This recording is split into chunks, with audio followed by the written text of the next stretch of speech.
Hello, welcome everybody to our lovely presentation with AltCap. We've been really excited tonight. So we entitled tonight's event, Uprooting Racism, Investing in Justice and Equity, as we learned about the mission and work of AltCap tonight from its president and one of their clients. We'll be learning how to put our commitments to justice and equity in action. Many of us on this call attended one of the book studies we did this summer, or one of the uprooting racism workshops we hosted in response to the collective uprising to confront systemic racism in our country.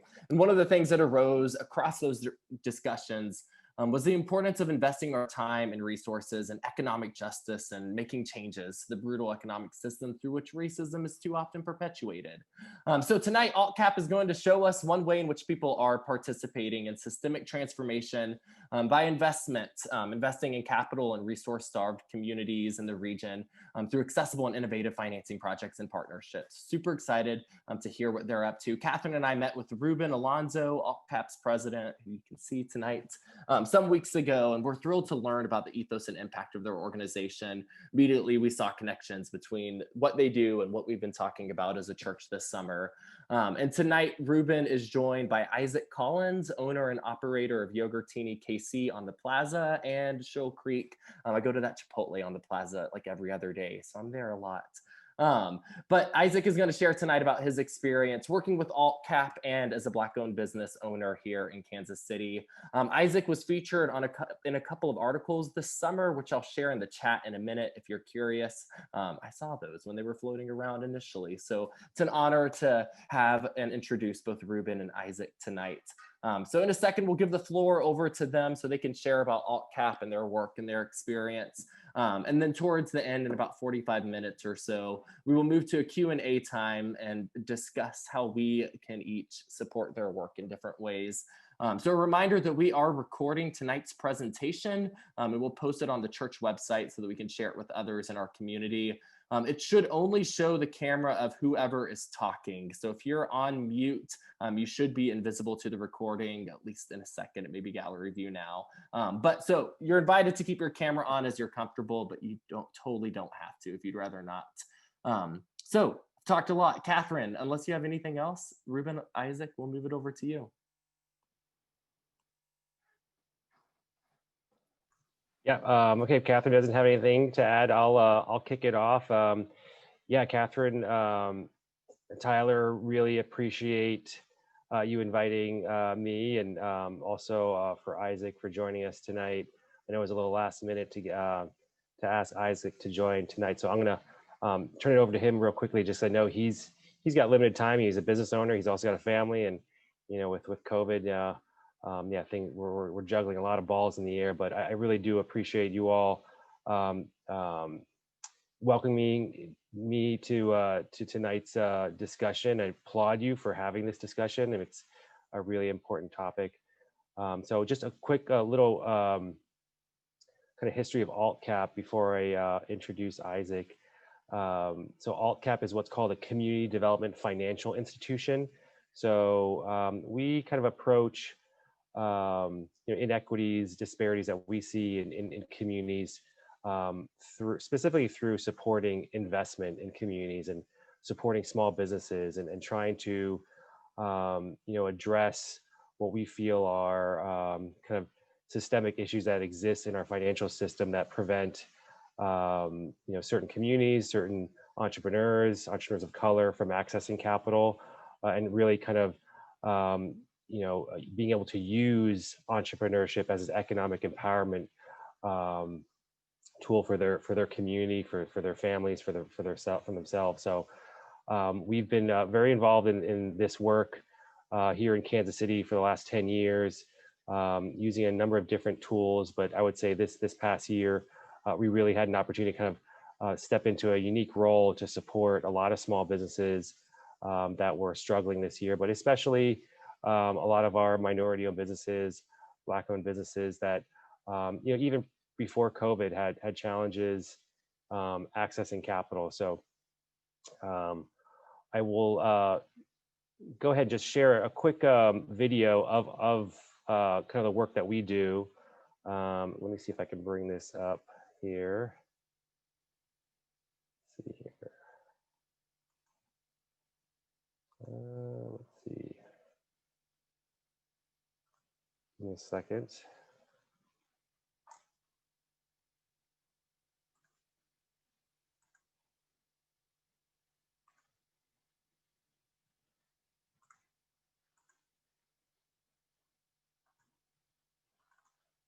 Okay.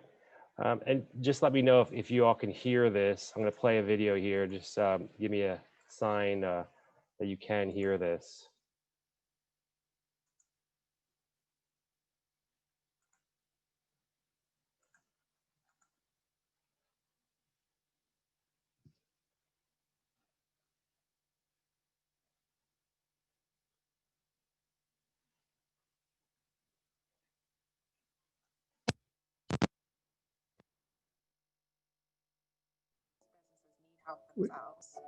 My name is Carlos Rivera, and I am the owner of Straight Edge Barbershop. I'm Jeff.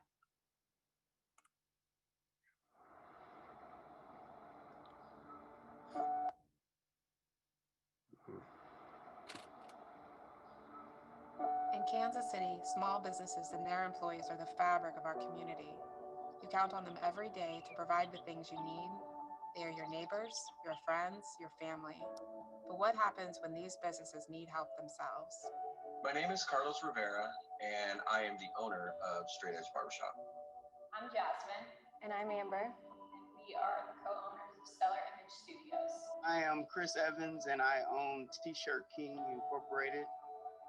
The way COVID-19 has affected Straight Edge Barbershop, we've literally gone from a very thriving business to a complete dead stop. We were booked 2 months in advance on video shoots, and almost all but one shoot was canceled. So this really affected our revenue stream, our confidence, and to be honest, our livelihood.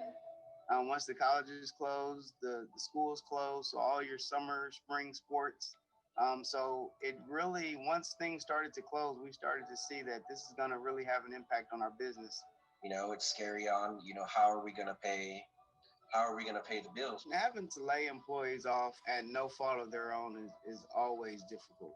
As a business owner, you just automatically assume the responsibility for those families. So when you hire people, especially you only got 4 people working, you get to know them pretty close. They're definitely families. I've tried to get working capital through traditional ways and those forms of lending, but for me, a lot of that is not possible because I have more credit. Because of our business being so new, we were unable to increase that line of credit. My first thought was to apply for an AltCap loan. The AltCap, being community focused, was really able to help them process and navigate and help out some real businesses. They see their vision. They're the ones that take the chance and say, hey, we're going to take a chance on this guy. So what the KC COVID-19 loan means for T-Shirt King is really more than money. It's knowing that the city cares. Most importantly, it allowed me to pay my other barber. This is why I turned to a community development financial institution, because they help people in the most challenging conditions. Knowing that somebody's really looking out for your business and cares that you're on the map is the huge, huge part.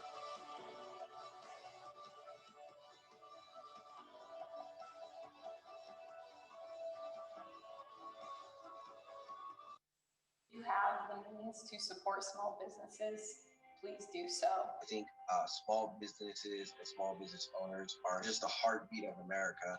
Giving money to a fund, and you know that those businesses are using other businesses in the community, and being able to recycle those dollars within Kansas City is huge.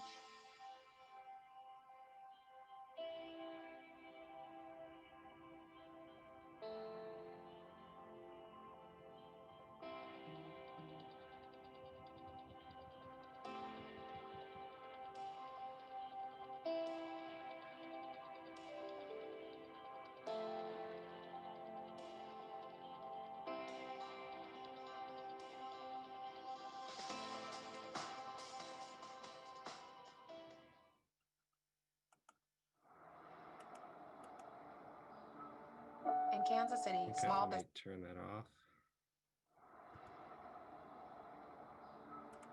In Kansas City, small businesses and their employees are the fabric of our community. Okay, so I mean that's hopefully gives you a little bit of a idea of what getting capital to businesses that can access capital from traditional financial institutions or banks. But we recognize and see that, you know, there's a subset of our population, of our entrepreneurial community that you know, has had more challenges accessing capital than other entrepreneurs, and that really is a lot of our minority-owned businesses and our women-owned businesses even as well. I mean, they're historically, you know, disproportionately had more challenges accessing capital than other business owners or entrepreneurs. So with that, you know, we, like I said, we were kind of in a unique position to really address you know, a situation where all of that was exacerbated this year.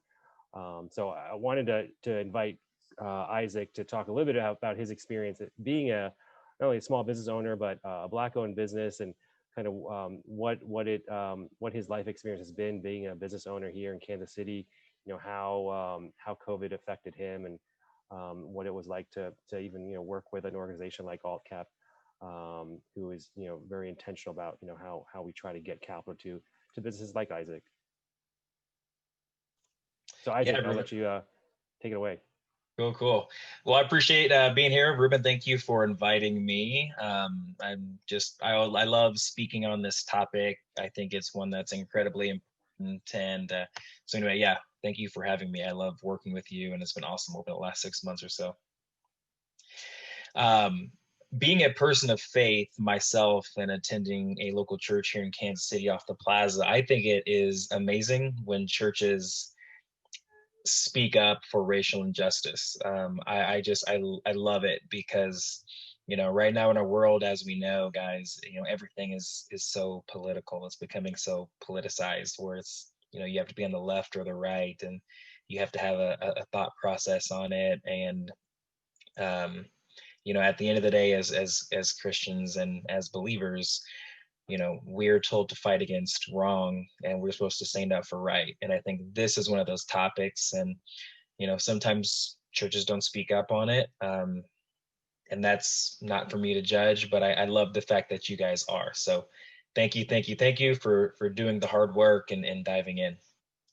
My experience. So my wife and I well, at the time when all this started, we owned 2 Yogurtini franchises, one kind of close to you guys on the Plaza, another one in Shoal Creek area up by Liberty. We actually added a 3rd location in August, so we kind of span the entirety of the city in a straight line straight down. And so, you know, when the pandemic hit us, it was pretty traumatizing because we are essentially a buffet. If you guys have been in before, we're self-serve. You know, you do the swirling with your yogurt in there, you put the toppings on top, you build it yourself. And you know, it's hard to you know, convince the city to let you stay open whenever there's so many touch points there of potential contamination. And so we actually closed down for a while. And during that time, we kind of looked at it and figured out how we can keep going. And we opened back up a couple weeks later. But the damage kind of had already been done. Like Ruben said, it's hard enough for small business owners to, you know, make a profit and survive just in general. You know, then you look at a situation where some places are closed all the way, some are severely lacking. Maybe they have to close their doors and do takeout only, or, you know, they can't do some of their services, they can't have gatherings, etc. And so we were looking at a way to still be able to serve our community that we love so much. And we needed capital, we needed financing, we needed ways to be able to pump money into our business, because we have now about 42 employees, and we didn't have the traffic to be able to put all of them to work. So, you know, we were blessed that we didn't have to furlough anybody, but it was for places like AltCap. So a little backstory there: we applied for all the funding through federal, but actually AltCap got us money 1 month before we got money from federal through PPP, through EIDL. And Ruben knows that. And I thank him every time I think I talk to you, because it was so amazing how fast they were to serve the city. They said, crisis is happening, let's serve. And it was a lot of marginalized people of color businesses and women-owned businesses as well. It was such an amazing thing. Um, you know, we look at different regulations and we're in this topic of how can we be anti-racist? How can we fight against racial injustice? How do we make things fair or equal? And a lot of people will look at it from the ballpark of, how do I make everyone stop having racist thoughts or stop saying racist things? And there's kind of two levels of this thing. The you know the first one is stop saying racist things, stop saying, stop being a racist. But another one that AltCap is helping is, how do we disband racist policies? And if you look at the numbers, it is proven that still today in 2020, it is much harder for people of color and women and LGBTQ to get financing. And so that is where AltCap stepped in and kind of filled a gap where, and just to be honest with you, I went to 8 different banks for financing and got turned down every single time. Even with a couple of people that I already had relationships with, and that just didn't really sit right with me. And AltCap lowered the kind of barriers to entry, and that was really, really cool. And so even when we're looking from a scale of Kansas City and what we're doing, I think Kansas City is an amazing city. I'm born and raised here, and I've driven these streets my whole life. I do think that Kansas City is amazing for most people. But as you guys know from doing this work, it's time to make it amazing for every single person. And so that's why we do this work. And I love it. I could give you guys so many resources on the work that you continue to do as we get into this.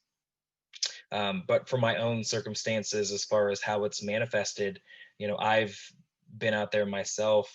I've protested, I've marched peacefully, and I've talked to people and I've done the work.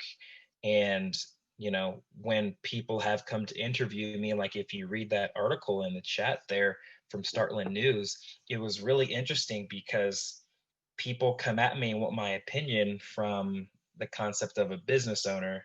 And so when they're asking me, how do I feel about this? Or, why did I go to a protest and why am I speaking out when I have ABC, XYZ? They forget that the world looks at me first as a Black man.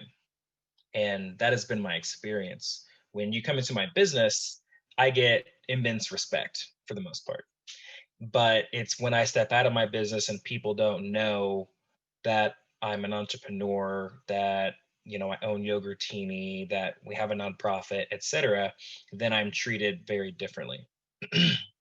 And that's very evident by the things that have happened to me throughout my life growing up, but also as an adult, and things that have been said in my business as well. And so, as we're going through it, it doesn't,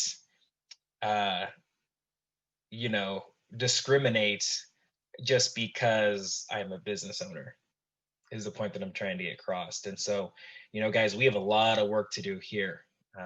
I do think that we're taking strides since George Floyd did die or was murdered in May. And I think, when we're going to these things, I see people that aren't just people of color. It's across the whole spectrum. It's white, it's Black, it's brown, it's young, it's old, it's straight, it's gay, just everything. And it's a beautiful thing as we're going towards this, because the word is getting out. And I think we're doing really, really good work to be able to spread the word and be able to try to treat people as equals. But those are the systems and things that we have to fight against. And I think that we are. And I think capital really does help that when it comes to a marginalized community. Growing up with not much money, they say money can't make you happy, but it fixes a lot of the problems you have when you don't have it. And it did for us as well as a business owner, and my wife and I, as individuals. So, I'm really thankful to AltCap for everything that they did, because they pumped money into our business so we didn't have to lay off anyone. We didn't have to furlough anybody. We didn't have to close our business. We are very thankful that we are still to able to be here on the plaza and in Shoal Creek and Overland Park, serving our community. And because we were on the brink, without that money that we got from them, I don't know if we would have been able to make it. They bridged the gap between where we were and then the federal money that we got. So that was really, really cool. I've just loved this experience working with them. I've loved this experience doing podcasts and getting a chance to have a platform to talk, because I feel like it's so important, but also it's multi-layered on how we could attack this thing, especially from a Christian perspective. Sometimes I think we want to see someone who's saying something that's racist or that isn't what we believe, and we want to shun, we want to block, we want to unfriend, we want to push away. But as we know, we're supposed to lead with our hearts, with love. And having those conversations and getting informed and going to things like this, so you're getting the knowledge and the information, really helps. So when you do have those conversations with people that maybe are just uninformed and they just don't know, then you have fuel to be able to give them something like, oh, here's this, did you know this? And that has to come from a place of love. So I love when we lead and get out of our heads with it and lead more with our hearts. That's when I do my D&I trainings. That's the first thing we talk about, is we have to get out of our heads and try to make sense of it and feel this thing in our hearts. And that allows people to put down their walls, to put down their defenses, to really look at this thing for kind of what it is. And it's multifaceted. As we know, Ruben and I have these conversations, and there's so many ways to attack it, but doing the work like you guys are doing is amazing. And access to capital is really, really important, because just by the numbers, it's really hard to get capital if you don't look a certain way and your finances don't look a certain way as well. So I'm really, really thankful that people like you guys do this work, and that we have people like Ruben and AltCap that kind of bolster us up and help us in this time. Hey, thanks for that, Isaac, and thanks for sharing a little bit of your story. I have a quick question for you, and I would love to open up to other folks to ask some questions. Sure. But do you think you were, as a Black-owned business, as an entrepreneur of color, do you think you were held to a different standard, or did you see bias in that process that you've gone through trying to access capital? I mean, AltCap, we're obviously very intentional in our lending, and but the fact that you had relationships with banks, you have a successful business on the plaza, and the fact that you were denied these loans, I mean, do you feel like you're held to a different standard? Yeah, I don't want to call it something that I don't really know, because I don't know how the inner workings of that works. I just know my personal experience. My personal experience and hearing experiences from other friends who are business owners.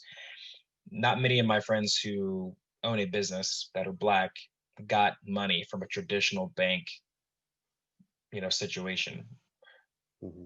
Many of my friends who are non-Black, non-people of color did. So that simply just tells me something there. And so, yeah, I think that's one experience that I had. And also in the conversations that I have had, I wonder, based off things that came up in conversations with my lenders, if simply opportunities aren't being shown because of color of skin. Kind of how there's been all these reports coming out talking about how real estate agents don't show houses to people of color in certain areas. I think that, and you would know more than me, the regulations seem to be pretty straightforward as far as how banks put the information in to pop out the underwriting for a loan.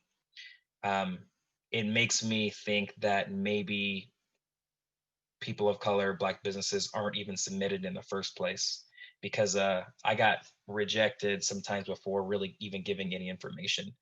So that was one thing that was pretty skeptical to me in the beginning when I was having those conversations, that I would get denied before even giving basic information like profit and loss, even EIN number.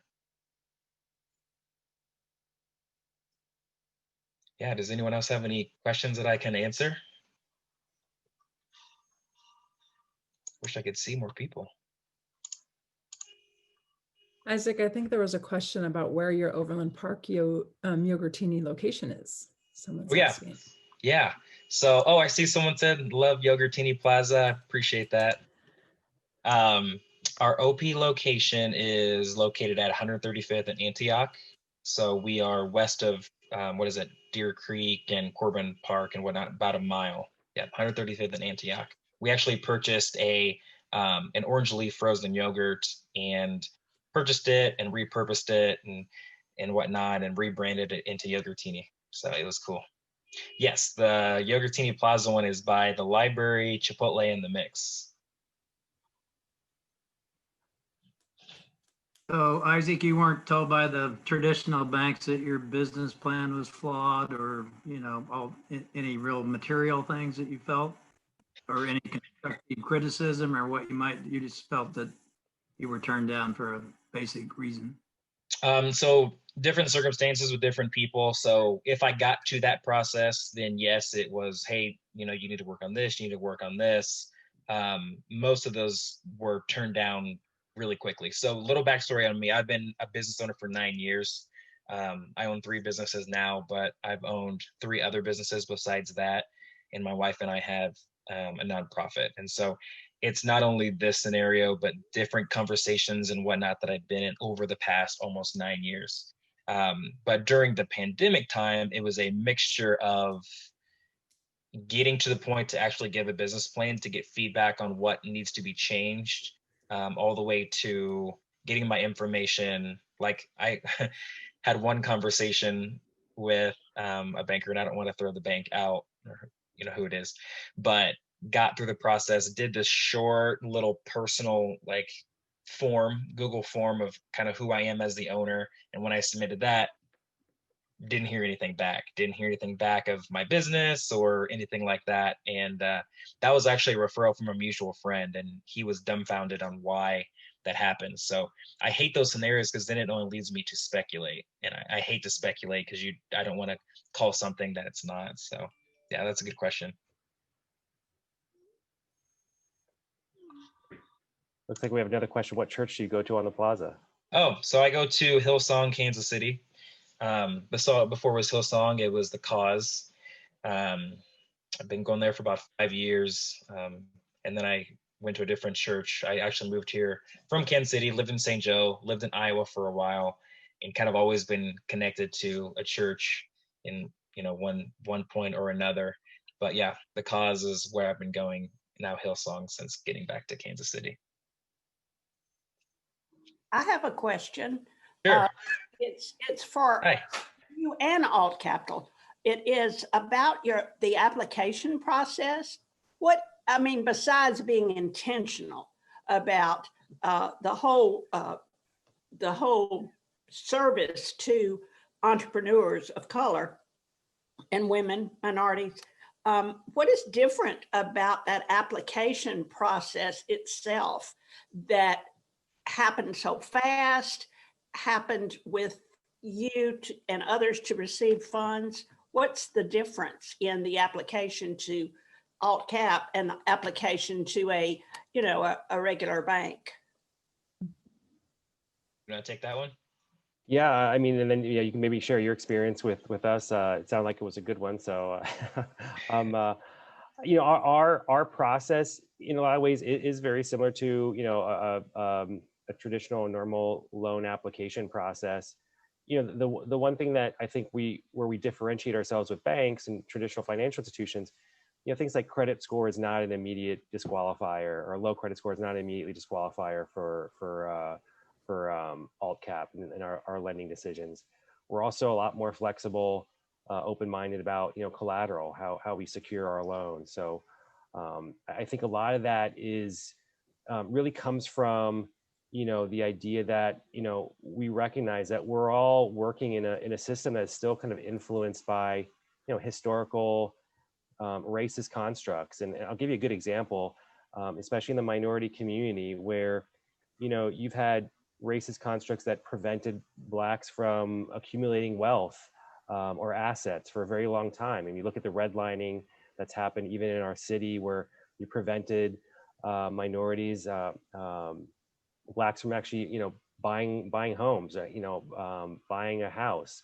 Well, guess what? A lot of financing is all asset-based financing. So you got to have assets to get financing, because that house or that piece of property that you own, that's what a bank is going to use to secure its loan. And if you don't have that asset, you have less of a chance of being able to get a loan. And we see that a lot in the communities that we work at, the communities of color and minority entrepreneurs, where they haven't had the ability to kind of accumulate those assets because of the systemic issues that we've had in the past of preventing people from actually accumulating wealth and assets. So that's a big thing that we're trying to address in terms of how do we kind of move away from this asset-based financing to kind of help a lot of our the minority-owned businesses kind of overcome that hurdle. I have a question, if that's okay.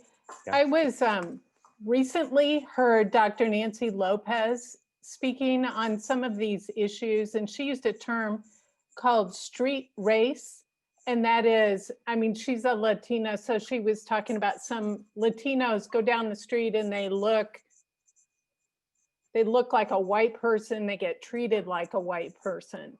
But then she explained that structural racism, I guess where I'm going, first of all, is those of us at this church you see on this meeting have very little racial diversity in our group. And we're working to understand these experiences that you talk about, and really appreciate, Isaac, your example just a minute ago. But she talked about, it's not the official rules, like you were saying, that real estate agents just wouldn't happen to show you a house in certain areas. That's not a rule. That's an informal practice. And I find it really helpful for me. If you can imagine what experiences we've never had that you've had, that if you had any examples of those that could help us understand this structural racism so that we can self-evaluate and understand all the intersections of different cultures, different backgrounds, and how those are privileged or not privileged. Big question, but just if you can just help us understand any other particular experiences you've had. Thanks. Yeah, sure. So I love that. It's a great question. And I'll follow it up at the end with resources. I love to give resources in my diversity and inclusion trainings because I'm only one guy who's had so many experiences, but there's people who are way smarter than me, older than me, who have been doing this work way longer than I have, who have a multitude of experiences. So I'll show them to you guys, and then I'll actually put them in the chat as well if you want to read them, if you haven't already, because I know a lot of people have been doing the work and they're very sought after and shared books. Yeah. So, and I don't want. I'll just first off start off by showing or explaining some experiences that I've had, not on a structural level, but go from there. So I'm from Kansas City, but growing up, we moved to St. Joe. Well, St. Joe is a town of like 75,000 people. We lived so far north in St. Joe where I was technically in a different county, so I had to go to a school that was 10 miles away in this town called Savannah. Savannah is 99.6% white. I was one and a half Black people out of everyone else. My buddy, he was half white. I'm 3/4 white. And so, yeah, we went there. And so during my time there, I had a lot of racist experiences, from Confederate flags being thrown in my locker to being pulled over so many times at gunpoint, being handcuffed, thrown in the back of the cop car just because the cop felt uncomfortable while he was checking my information, being called the N-word I don't know how many times, right to my face. My best friend actually today was the first time that I heard the N-word said to me by someone who wasn't Black. That was in 4th grade. He's my best friend though, because people can be forgiven. Just numerous things like that that have happened. And in that scenario, you know, when I was going to that school, there is a way of doing things. And this is probably what you guys have heard and read a lot of times in books that you read and things that you've seen, where I consider this structural or systemic, where it's like you are supposed to show up a certain way. And being Black, I can't show up a certain way if I'm not white. And so I got in trouble for times for acting in a personality of who I am or looking a certain way. For instance, just in general, Black people have like, we're just different. And so one thing that I was doing, just one, you know, how I just wear myself differently. My hair is different. My facial hair is different. I got in trouble in high school because of some things that I don't really want to mention right now that were different. And we had a big ordeal because of it. My parents had to go up to the school and all kinds of stuff like that. Going all the way to like, you know, things that you can do, like Ruben was talking about, access to capital and the lack of generational wealth that is in the Black community. A lot of bars are set high enough where Black people just don't have the money, so they can't get into certain things. There's very little generational wealth. And they said actually by 2052, the generational wealth that is built up will go to zero for the Black community in the trajectory that we're going right now. And so one of the things that Kansas City has been looking at, like Ruben was talking about, was undoing the redlining policies that are in town. So if you guys are familiar with Kansas City, which you are, J.C. Nichols built out most of Kansas City and a lot of the suburbs around the area. And so he did a lot of deeds and redlining that just said, if you are Jewish, if you are gay, if you are a minority, you can't live in certain areas. And he also redlined it in a way where it pretty much pushed Black people a certain way. That's how you get the Troost wall. And if you look at it, pull up Zillow, if you look at the Troost divide, as they call it, the Troost wall, if you look on the west side of it, going towards the Plaza, you'll have regular home values. But the second you step on the other side of that, they drop. They drop immensely. Sometimes where you'll see a three bed, two bath on the west side will be $200,000. You look on the east side and that plummets to $50,000, $40,000. My wife and I recently moved to Grandview. Same thing. Technically, we're east of Troost, and we're in a place that's majority Black. And the home values here are ridiculous. We lived down in Westport before, and we looked at houses that were 3-bed, 2-bath, and they're $250,000, $300,000, $350,000. Especially if you get into like the South Plaza area, they're even more. Down here, we bought a 3-bed, 2-bath for $150,000. So that's another, to me, a structural thing where it's hard to build wealth when kind of the deck's kind of stacked against you against those ways. And a lot of different things that I could talk about, but I learned a lot from the resources that I read of just some amazing books by some amazing authors.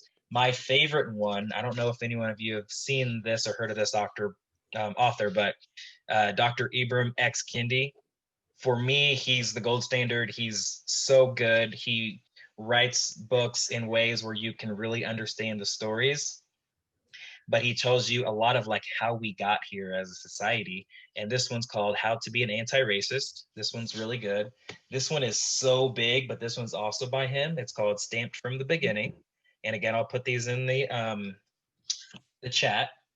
And then this one is by Dr. Robin DiAngelo, and it's called White Fragility. This is an extremely good book, and both of these authors give a lot of examples of systemic racism and things that they've experienced, and also situations that they've been through and heard from their colleagues.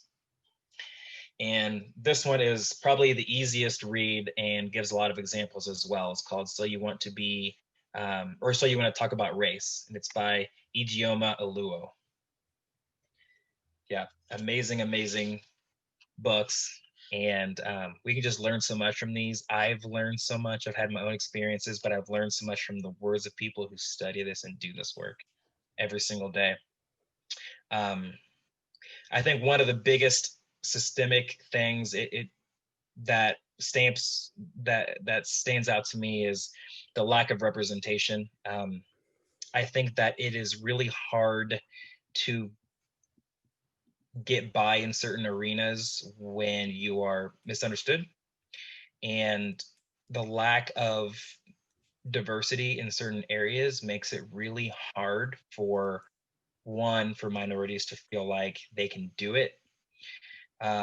Two, for people who understand them. So for instance, I've done a lot of schooling. I've never had a Black teacher. Never, not one professor, not one teacher, anything like that. And so it just makes it harder. So is that a systemic thing? I don't know. I don't think it's stacked against it. So that's why there's no Black teachers. But things like that just kind of make it interesting and make it hard. Hopefully that answer your question, but I'll put those in there. I think that that'll give you guys a lot of good reading if you haven't already read those books. Yeah, yeah. So about the book Stamped, I just saw in the chat. This is how thick this book is. And it's kind of a tough read. So there are shorter ways to do it, but also if you have Audible or Hoopla, those are great resources if you listen to your books. So just a quick follow-up on your example of the Troost line, which affects Country Club Christian Church almost immediately, it's just a mile or two over. What, I understand that that's been established for 100 years now, but what sorts of things would begin to change that so that property values would equalize across Troost? That's a really good question. I don't know the right answer to that, but I do know that what work is being done there right now. If you do go over to Troost and to the east, there's a lot of just dilapidated buildings and whatnot, just run down. There's a lot of money being poured into the area. It's a food desert over there. There's not a lot of services and products for the community to consume. So one, there's more money going into the area. If you have nicer things, if you have more money pumped into the area, if it's taken care of, if crime rates are down a little bit, values just in general go up. So I think that's big, putting some more enterprise there, keeping the money that is spent in the community instead of having to drive miles somewhere else to get food, go to a grocery store, get your hair cut, etc. So I think that's a big one. Any deeds or anything that from that standpoint that is still affecting the area that needs to be removed. It's going to be much harder though, because just on a systemic level, when things are being priced right now across the US, where there are more minorities, home values are down. Even in cities where it's majority Black, like in Atlanta or something like that. Is there a risk of the current neighbors being pushed out? I mean, I live in a neighborhood in Kansas City, Kansas, where we've been walking this line of trying to keep it vibrant, but not gentrify. And so. Yeah, that's a good question. Yeah, it really is, because the work that's being done, there's a tug of war between that. Some developers want to come in and pour a bunch of money into it and pretty much kick out everyone who's there. Some want to pour some money into it where people who live there now can still afford it, but it's nicer. I hope that gentrify doesn't win. Man, it's hard to fight against people who have money. So I hope it's a place where both can kind of live and let live in that scenario, because what I don't want to happen is so it gentrifies, because they're starting at Troost, they're not going on Prospect or Paseo. If you start at Troost and you gentrify that whole line, all that does is just moves it over. Pushes it, yeah. So I'm really praying, like we did a pray for truce a couple months ago, just walking up and down praying for that line to be erased away and for God to just do something miraculous, because it's going to take an act of God for that line to be erased and the hurt, the despair and the destruction that's gone on over there to be erased and to be redeemed. Thank you, Isaac. I could go on, but I'm going to let some other people ask questions. Great questions. I appreciate it.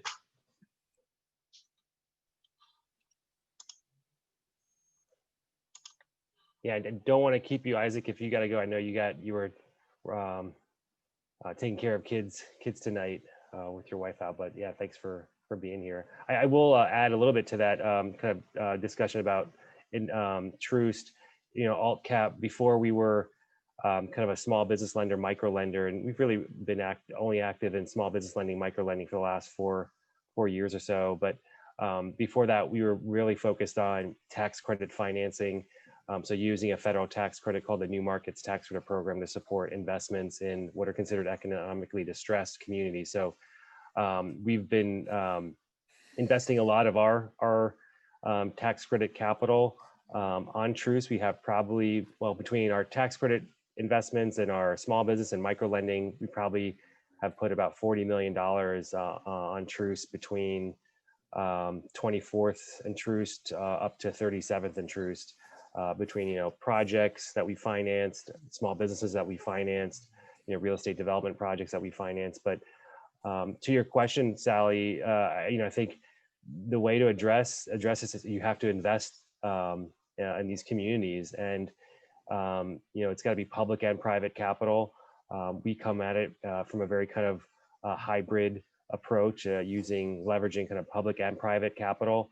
But you know, we're trying to fill gaps that I feel both the private sector and the public sector at this point have an obligation to help fill as well, because there's a lot of just inherent you know, again, issues with how capital is deployed, and you know, going back to kind of like the property issue, you know, the value of property, like Isaac said, east of Troost is it's just an amazing difference just between a couple blocks. If you go one block east of Troost or one block west of Troost, and that has also implications on financing.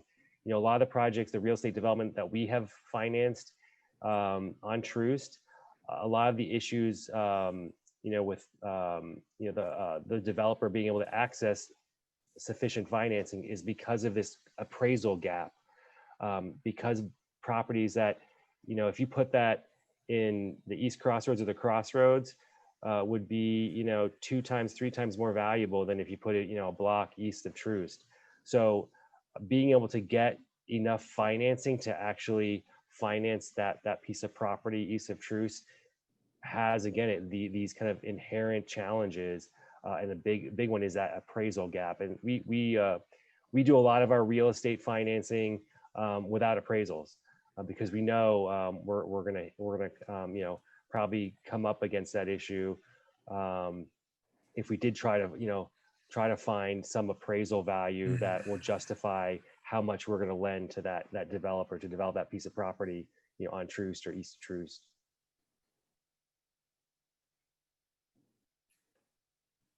Well, gang, I'm going to weigh in from a developer standpoint and hope to find some equitable balance between gentrification and affordability for the community. I mean, to come in and take the Troost line and get rid of blight and to really bring it back to its original or even better state means that capital's got to be invested and resources got to be invested, and then to Isaac's point, oh, we overdid it. Now we just shoved everybody from an affordability standpoint further east or further south, further north. So there's a fine balancing act there where you say, hey, you got the resources, you got the funding, you got the capabilities. Let's take something that has gone to blight and move it into something truly community valuable, and say that it's still affordable for everyone. That it blends. It starts to. I look at the, general. The if you will, development principles of most of the cities, and you have industrial going to, or heavy industrial going to light industrial, going to lower residential to nicer residential to pretty premier residential, and it's there's a plan involved. And I think when we're looking at doing something in an established community, you really start to look at what's needed in every phase. All the businesses, the residential, infrastructure. Some of the infrastructure is so stinking old. Unless you do something with it, you're going to have some pretty significant issues, even if you gentrify. How far do you gentrify? What capital, what monies, who's allowed? Some of it's governmental, some of it's historic. I mean, there's a lot of variables in it that make it. I just add one more thing, Jeff, to what you're saying. There are a lot of variables, but for me, one of the biggest are the people who are already there. And I would hope that whatever the plan is their plan, and that whoever ends up owning the improved property are the people who are there, because it's, I don't know, it's important to me that we increase the value, but that the value goes to the people who are there to build up that family generational wealth that Isaac was talking about. Well, and I'd like to hope that as well. And the reality of it is there are individual ceilings. Every individual has a ceiling. They only can go so far in their own space. Even in the gentrification of the historic Northeast, we're seeing that folks that don't have the means, as the area gets gentrified, house by house or building by building, that all of a sudden, as a result, we're pushing people out that we're trying to help. And to Isaac's point, we got to be really, really careful about how that moves, how that it's not a 1 month or 1 year or maybe even a 10-year process, that we make a community viable for its existing residents and bring the quality of the residency up. To talk about the infrastructure, to bring groceries. Jeff, can I redirect us for a second? Because you're bringing up excellent points, but I want to make sure we don't lose Isaac before we get a question that Cindy Irie asked that is kind of probably where you're heading us. So Cindy jumped in about 20 minutes ago because she's like, okay, I'm on board, but both to Ruben and to Isaac. So what can we do to support AltCap? I mean, knowing, Jeff obviously gets the structure of all of it and the different pieces that need to happen in terms of what, how to really change a neighborhood. But given that we have you guys here tell us how this interested group, who represents even more hopefully interested people, could be connected to AltCap. Yeah, I mean, we'll always, first or put our small businesses first in terms of, talking about how you can support them. So if you like Yogurtini, go visit Yogurtini in Shoal Creek and Plaza and support a small business like Isaac's.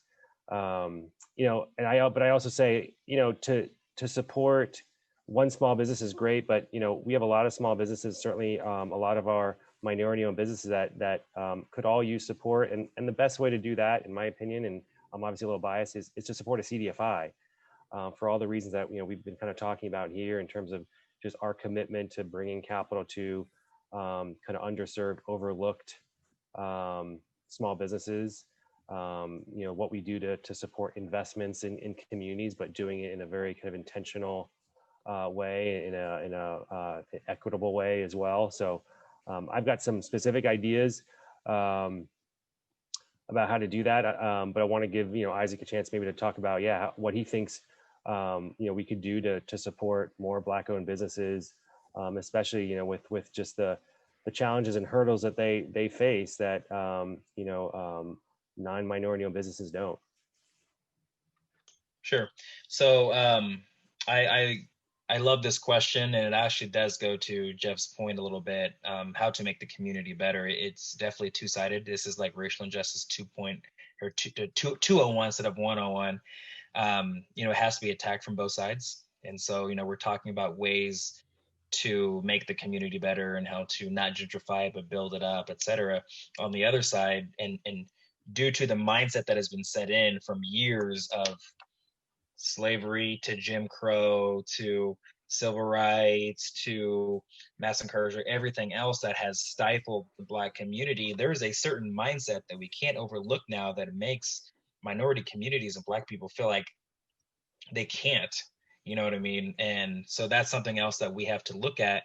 And on that side, the Black community needs opportunity, whether it's a business, a small business. That's where AltCap comes in with funding, but also not every single person can own a business. And so that's when these racist hiring practices that come in need to be abolished. And how do you abolish it when one person is the hiring manager, but there's been study after study, and I have witnessed this own bias in myself as someone who hires, that if you are Black or you have a Black sounding name, you get called back less than someone with a white sounding name. I have been guilty of it too. I have 42 employees. I've been at this for 9 years. I have my own racial biases that I have, and I've fallen guilty into that. Okay, what school do they go to? Okay, that's a no. Okay, what area then? Okay, that one's a yes. And so I would say that's one way. And getting to what Ruben said as well, I think it's very imperative that we erase the discriminatory hiring practices, but I also think that we need to erase where we feel comfortable doing business, because a lot of times there's a negative stigma on Black-owned businesses that they are this or that, they're lesser than, they're not going to be as good as this one over here, which simply isn't true. And you don't know it until you frequent some and you're like, wow, this bakery that's Black-owned is the same as that bakery down there. You know what I mean? And so my thing is, and sometimes we just have to put our money where our mouth is and experience those. Frequent Black-owned businesses, recommend them to other people, and then those same networking things that we do with our business owner friends or something that's in our neighborhood, offer those same opportunities to the Black-owned businesses as well. If you frequent it, if you frequent my Yogurtini and there's a different one that someone else owns and it's better, go there. Don't go to mine just because I'm Black. But I will say try it. And if you like it, keep coming. So I think that's a good opportunity, bringing down that wall of the thought of what Black businesses are, because we're just trying to produce a good product and a good service and feed our families just like everyone else. So that's what I have heard actually and seen in the last 6 months of talking to people. People are stunned of the businesses they go into especially on Troost with this big push to buy black. People are like, wow, I've never been to Happy Apple Cafe, never been to Ruby Jean's Juicery, I've never been to, all these different ones that are on Troost that are amazing, that people who live on Holmes or Rock Hill are blocks away. I've never been there before. So yeah, give it a try. I would say that's the big one. And then if you like it, share it with your friends. Yeah. Well, I will answer Cindy's question. I mean, I mentioned, what we can do as a CDFI. I think there's a lot of different ways you can support a CDFI. Certainly, we are a 501c4, so we do, collect donations, or we do get philanthropic capital. We get investment capital. We borrow money to support, the lending that we do. There is a group called the Christian Community Development Association that we have been working closely with to really kind of figure out how to raise capital at scale, because this is a problem that while I love to think that we can get donations from individuals to help, and that could certainly make a difference. It's not going to make the difference for the issue that we're really trying to address here, because it really does require capital at scale to kind of address the challenges that we're trying to, or the issues that we're trying to address in terms of, again, providing sufficient capital to support investments in businesses and communities, to bring them into, to break down those walls and kind of make those communities as thriving as other parts of our city. I think there are some things that we're trying to do around putting together funds, investment funds where people can invest in a fund that could support a CDFI like AltCap, to allow us to continue to lend to minority-owned businesses or businesses that we feel are not able to access capital. We also have an investment affiliate called Equity Square that's also raising capital, working with impact investors who are willing to take less of a return, economic return, because of the social return that it'll get from investing in a fund that is being used to invest in community catalytic real estate development projects, or job creating businesses in low-income communities or communities of color, or any other kind of targeted economically distressed area. So that's another option. I will say the other thing is, capital alone won't solve this problem, especially with small businesses. We've seen we also see a lot of small businesses that need kind of technical assistance, business development services. One of the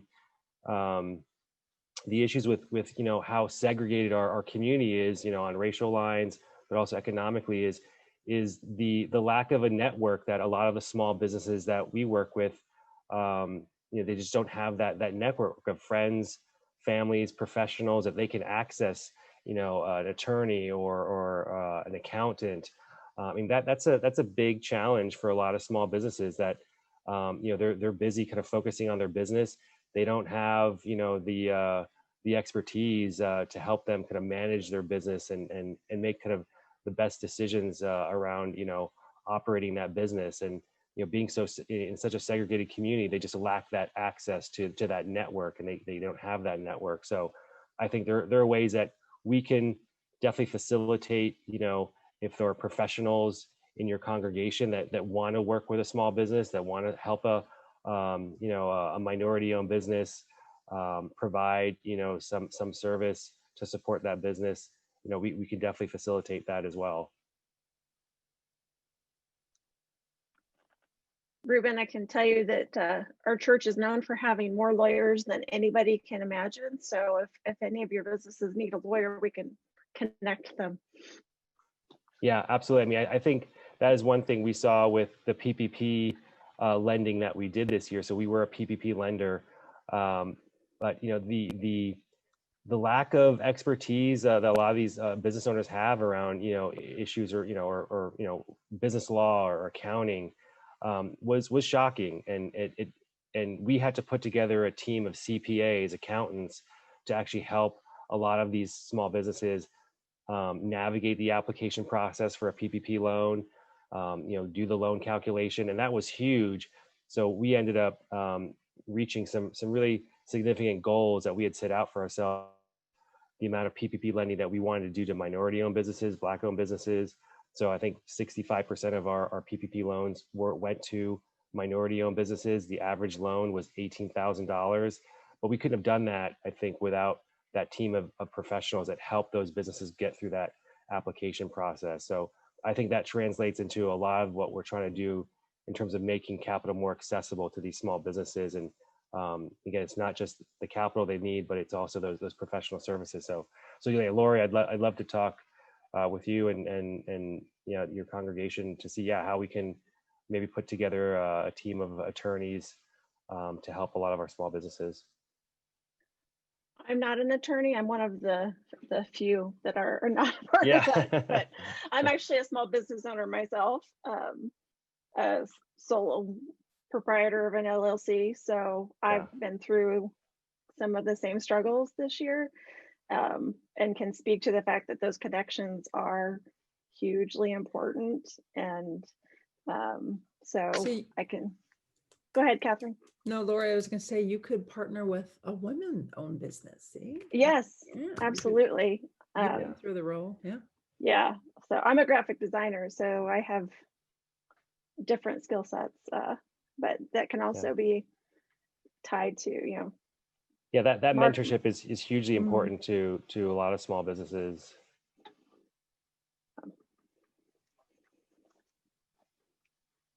What other questions? People, friends? I have a question. Something I've been trying to do a lot more this year is support Black-owned business, especially local ones. And with the holidays coming up, I want to put my money where my mouth is. Do you have any suggestions for finding those businesses? Yeah, we're gonna. I'll let Isaac answer that too. But we're gonna put out a directory of minority and Black-owned businesses that we want to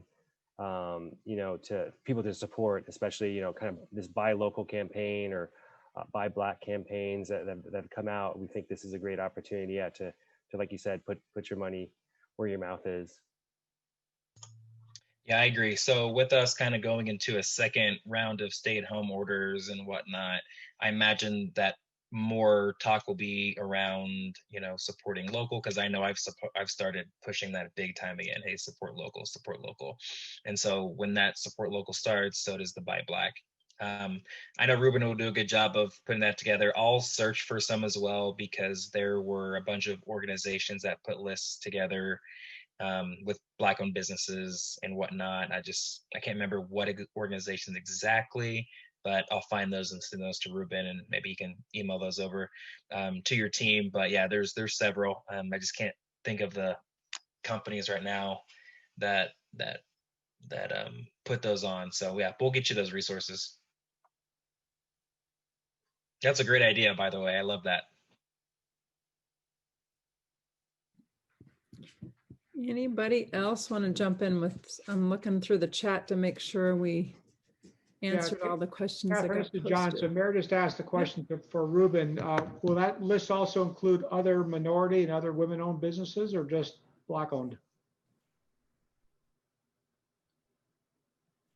Yeah, our goal is definitely to elevate all minority-owned businesses, but certainly see a lot of the disparities in accessing capital with our Black-owned businesses here in Kansas City. So, but yeah, we're going to have a comprehensive minority kind of business directory. And I put in a link. This is the kind of local group that has been putting together that directory of Black-owned businesses in Kansas City, buyblackkc.org, where you can identify businesses throughout the city that are owned by entrepreneurs of color. Great, thank you.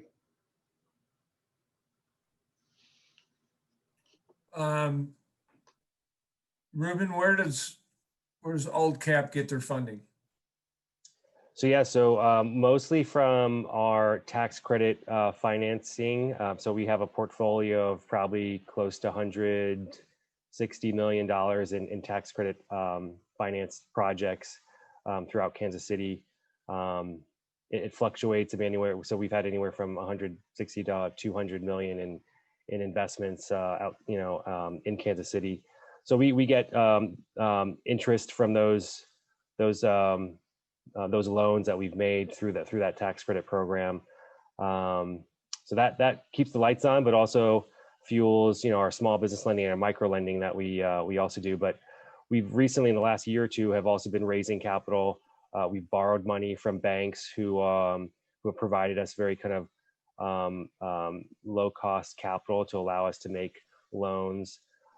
We've received funds from philanthropy, Kauffman Foundation, Sunderland Foundation, other Block Family Foundation, who support our mission and our impact-driven lending. And then we've been, again, looking at kind of social impact investors who are willing to invest in what we do. Follow up, as a 501c4, what are your regulatory submissions? Yeah. So we're like a 501c3. The difference between a C3 and a C4 can actually contribute to campaigns. It can lobby, things like that. Things that we've never done, but we have a 501c3 affiliate that also acts as a fiscal sponsor for AltCap as well. But we're essentially considered a tax exempt entity like a 501c3. And answer the question about with the PPP on the this 2020 fund that we're having. Were you incidental to the PPP submissions of your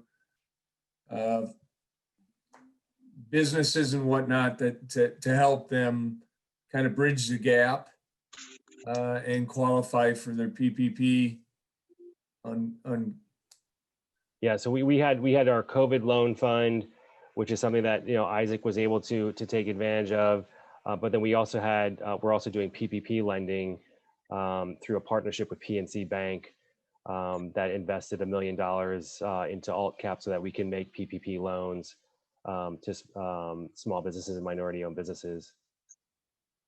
Did that echo what the government had as far as washing that out as a grant versus a loan? Yeah, those are all going to be forgivable loans, and again, that's the help of those CPAs, accountants that work with our small business applicants. I think really gave us the confidence that they are going to be forgiven. But like I said, the way I think our PPP lending differed from banks is we really focused on small minority-owned businesses. Again, 60% of our PPP loans went to minority-owned businesses, and our average PPP loan size was $18,000, so well below the $100,000 national average for PPP loans. Yeah, the thresholds. Ruben, this is Vicki Riddle. Do you do at AltCap any kind of policy advocacy on behalf of the structural impediments to people of color and people in poverty being prevented from accruing assets? Yeah, we are mostly through our investment affiliate, Equity Squared. So I'll put in the chat box a link to that entity, but that is the way we're trying to address those disparities in accumulation of wealth in communities of color. I mean, we are doing that indirectly, I think, through just supporting entrepreneurs and small businesses and using entrepreneurship as an economic empowerment tool and trying to finance more minority-owned businesses or small businesses in communities of color. Well, I will jump in. Oh, one more question. Ruben. Yep, Go ahead. One last real quickie. Are you doing any, I guess, strategic alliances with other funding or lending or financial or capital groups like Link or Community Development Fund in the Kansas City area? We not specifically with Link. We work with a lot of banks. I see the question there. Do we have a relationship with Liberty Bank? Liberty Bank actually happens to be a CDFI bank. Yeah. So we're a CDFI. We're just not a chartered financial institution or bank. But we do work with a lot of banks, and a lot of banks see us as a kind of a partner in terms of helping to deploy capital into communities of color or low-income communities or to minority-owned businesses, or a lot of these are kind of CRA-driven, Community Reinvestment Act-driven. So we get a lot of our referrals for our microloans from banks. I'd say 70% of our referrals for microloans come from banks. Well, Ruben and Isaac, thank you so much. I think we would stay and talk with you all evening, but we want to let you go. I do want to say to our group who has gathered, thank you for your time and for your interest. And we will be working with AltCap to figure out if there is some capital resources we can connect with, or more importantly, some of our wonderfully skilled business people and mentor relationships. I think there's lots of possibilities for our congregation being in connection with you, whether as a community or individually, but so grateful for the work you are doing. And Isaac, I think you will probably see lots of faces from this group come to Yogurtini, one of your locations. Now they're like, hey, we know the owner. It's really fun to put some concrete connections to those businesses that we may see on paper, but to really hear your story and understand what's going on, and want to be a supportive partner with all that you have going on. So any other, Ruben or Isaac, any other closing thoughts from you guys? And then I know Tyler wants to lend one more idea. No, thank you. I really appreciate the opportunity to speak with you all. And I want to thank Isaac also for joining. I know I kept him longer than I told him. Promised him, but I really appreciate Isaac, you being here and sharing your experience. Yeah. Well, I just know that I'm really thankful. I love the fact that these conversations are happening. I leave these kind of talks with just so much hope for the future, that people are doing the hard work and really investing in themselves and asking, hey, how can we help? And I think that is amazing. I think that's huge. That's a huge testament to you all as individuals and an organization. And so keep it up. You guys are going to reverberate amazing things out into your community because you care. So thank you to your church. Thank you to Ruben for having me and thinking of me instead of someone else. And I'm just feeling really full and grateful right now. So thank you guys. Thanks, Isaac. Tyler, you wanted to say something? Yeah, cool. Well, thanks again, Ruben and Isaac, and to everyone who's come tonight. I wish we were in a room and could all chit chat for a few minutes now, but another time. I'll follow up tomorrow, or someone will follow up tomorrow with an email, including a lot of the links that we've put out tonight in the chat, as well as some more information on how to get in touch with AltCap. And another thing I want to point out that got put in the chat is the Dividing Lines audio tour. We did it with the youth group this summer, and it's an easy 90-minute audio tour that takes you through the city and really shows you a lot of the redlining and the history of racism in Kansas City. So I'll include that link for y'all so you can maybe do that. It's a great way to get out and do COVID or COVID safe stuff and learn a lot. So I think that's everything. So again, thank you all, and we'll see y'all soon. Somebody finish us in prayer, please. Catherine, would you like to? I'm happy to. Tyler, Catherine. Awesome. Let us open our hearts to God, who is with us in prayer. God, we thank you that your spirit is one who creatively transforms us as individuals and this world we live in. We thank you for the gift it is to be a part of your work for justice and equity and transformation. And we thank you for the ways in which we are participating in making Kansas City a great place, not just for some people, but for all people.